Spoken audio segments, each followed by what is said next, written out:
Well, I want to talk to you this morning on the topic friends before lovers.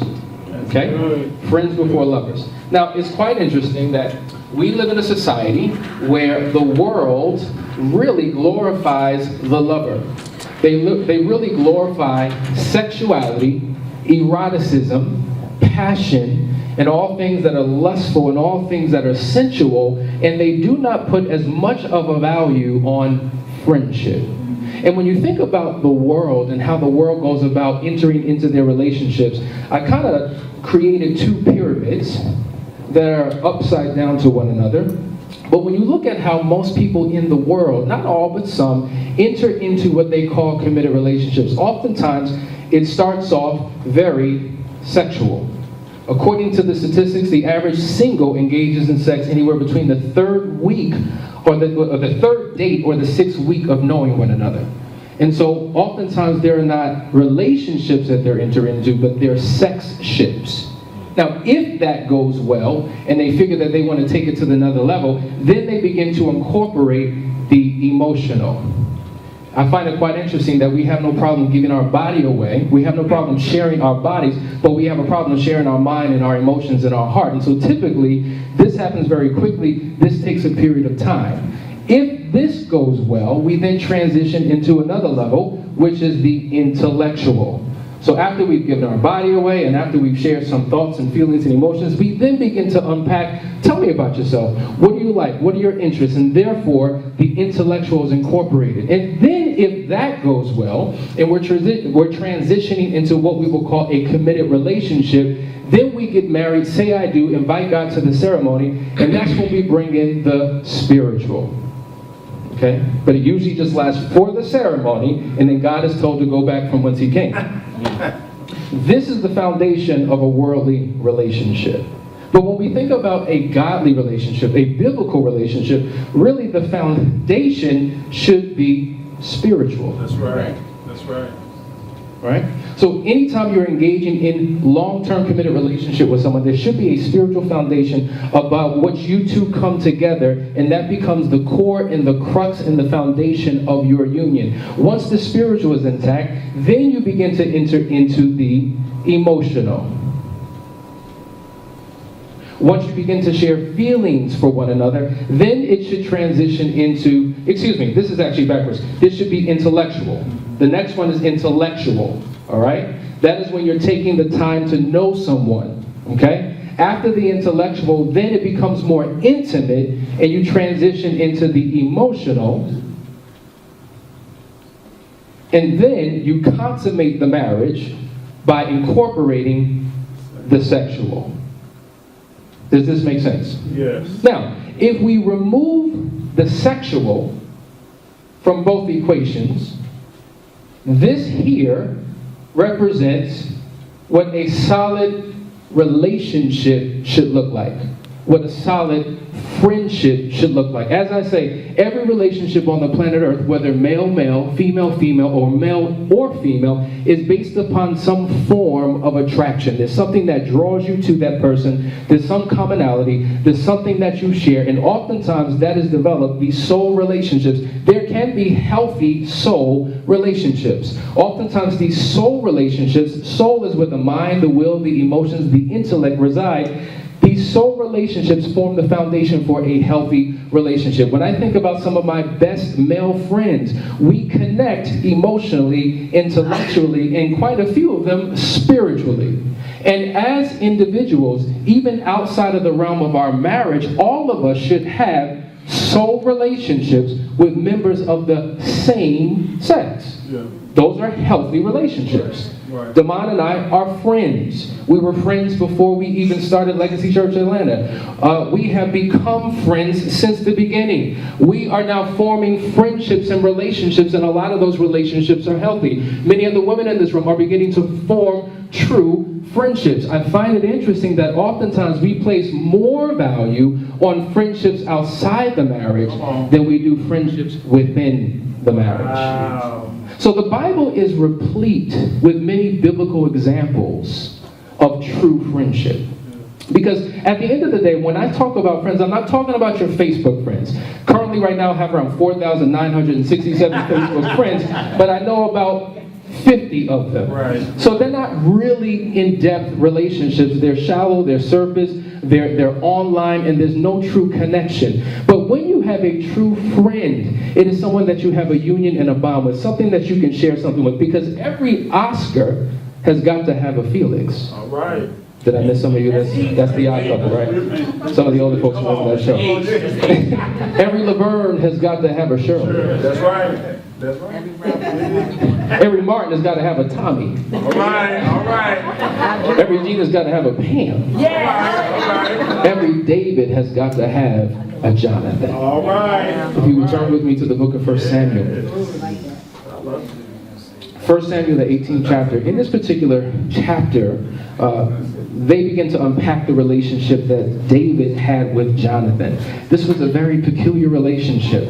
This is a relationship that represented a high level of intimacy. And just to give you some backdrop, Jonathan was the son of a king, Yes. King Saul. Yes. Jonathan was next in line to be the king. Yes, he was. Because when the king passes on, the lineage, right, or the power or the rights transfers from the father to the son. But here we see, through this unique relationship that David had with Jonathan, the destiny of Jonathan began to shift and to change. Yes. And so if we look at the first verse in chapter 18 of 1 Samuel, it says, as soon as he had finished speaking to Saul, the soul of Jonathan was knit to the soul of David. Remember, the soul where the intellectual and the emotional reside. And so if you have a true relationship with someone, you have a connection intellectually and emotionally. So there was nothing inappropriate about this union. Here we have two men coming together and their soul tied to one another. And many people would misinterpret that as if they were having a sexual relationship that wasn't honorable by God, which would not make sense because all throughout Genesis to Revelations, the Bible is crystal clear about what a godly relationship looks like with two members of the same sex. It goes on to say in verse 2, and Saul took him that day and would not let him return to his father. Let me back up.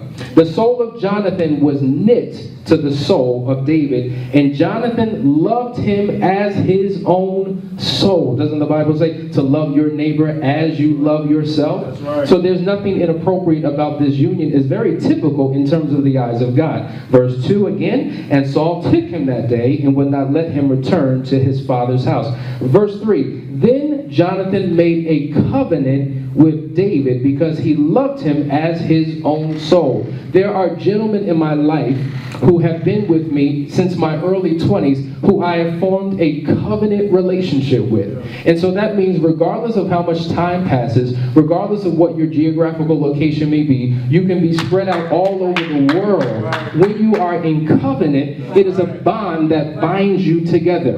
That means no matter what you go through, no matter high or low, hell or high water, that bond, that covenant really impacts the relationship and you can make it through all types of adversity.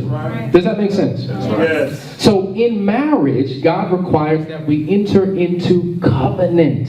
So this example of David and Jonathan, as there are many examples, we can talk about Job. When Job was going through hell and losing everything, the scriptures say that 3 of his friends came to visit him. And when they saw him in sickness and saw him in pain, they ripped their clothes, they prayed before God, and they began to have compassion. And the scriptures say that they stayed with him for 7 days and 7 nights and did not utter a word. See, when you really have a true friend, it's not about their agenda. It's not about their interest and what's convenient for them. They will show up when it's inconvenient because of the love and the compassion and the commitment and the covenant that they've established with you in that particular relationship.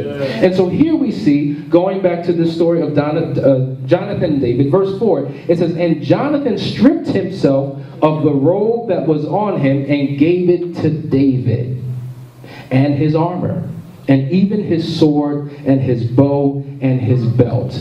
Here we have a unique relationship between Jonathan and David because Jonathan saw the purpose and the assignment on David's life. He removed his own armor, removed his own robe, removed his own inheritance, and gave it to David, because in a true relationship, there's no envy. There's no jealousy. It's so interesting how even in our unions as husband and wives, there's so much competition. There's so much partners hating on one another, envious of one another, and rather than being compliments of one another, we become competitors of one another, and we're trying to outperform each other to see who can make the most money, and who can rise to the highest position, and who's more spiritual, and who can do more of this, and who can do more of that. And it's really not any type of a union. It's more of a opponent competition where you're waging war against each other. It's almost like two fighters in a ring battling it out to see who's going to be the victor. But when you begin to realize that you're not on opposing teams, but God has brought you together in this unique covenant to be on the same team, to not fight each other, but to begin to fight the world, that's when you begin to win. And so friendship is critically important in a relationship. But what happens is we get too caught up in roles, titles, and positions than we do relationship. Remember, friendship is based upon companionship. Marriage is based upon partnership. And oftentimes when we say I do, we give up the relationship for the sake of the marriage. So the relationship where we came together and connected and would share and would talk and enter into intimate conversation, the relationship where we would have compassion for one another and show up in support of one another, once we say I do, we no longer prioritize our friend. We take on the role and the title of the marriage, and therefore the relationship is ruined and destroyed because we no longer prioritize it. Then it becomes about bills. Then it becomes about babies. Then it becomes about extracurricular activities and personal passions and interests. And all of those things are good, but you have to secure the sanctity of the relationship.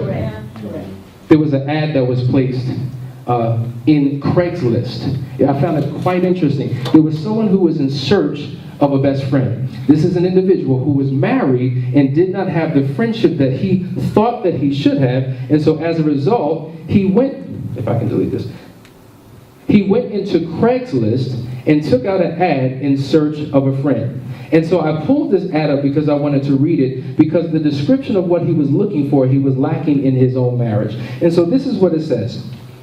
Best friend wanted. Prospective candidates must have these qualities. He must make me feel good about being me. He must affirm my best qualities, especially when I'm feeling insecure. He must call out the best in me and hold me accountable to be the best version of myself. He must listen without judging or trying to fix me. How many people have been in relationships where the partner is on an assignment to fix their spouse? He must give me the benefit of the doubt. Because sometimes I may not always get it right, but as a partner, as a friend, you give them the benefit of the doubt even when they are wrong. He must extend grace to me when I'm grumpy or having a bad day. How many know sometimes you will wake up on the wrong side of the bed, you have an attitude, you're funky, your breath stink, and you need your partner to give you the benefit of the doubt. He must remember, somebody say remember, my birthday. He must remember the birthday. She must remember the anniversary. They must remember my favorite foods and music and art. They must know my story and love me regardless. How many of us are still keeping our partners hostage by the history that they come from? They must serve me with a joyful spirit and without complaining. They must speak well of me when I am not present. They must speak the truth to me when no one else will. They must never shame me, diminish me, or make me feel small. They must become excited about what I'm excited about, and they must celebrate my wins. This is a female, actually, who was in a marriage and had none of this and put out an ad in Craigslist to find in someone else what they could not find in their own spouse. This is our responsibility. If we're truly going to be partners for Christ in a covenant union where God is in the core and the crux of the relationship. So many of us focus so much on loving our partner that we don't take enough time to truly like our partner. See, love will keep you in the marriage, but like will keep you from wanting to leave the marriage. love covers a multitude of sins, correct? But dislike wants to expose all the sins of your partner. Yeah. And so if you're truly going to have a happy relationship, the likability factor of yourself and your partner must significantly increase in order to have a mutually beneficial relationship where both of you win. And so I wanted to just introduce this concept of friends before lovers in the conversation on Marriage Sunday to really discuss what we need to do, thank you sir, what we need to do to enhance the relationships that we truly have, transitioning from roles, titles, and positions into true intimacy called friendship.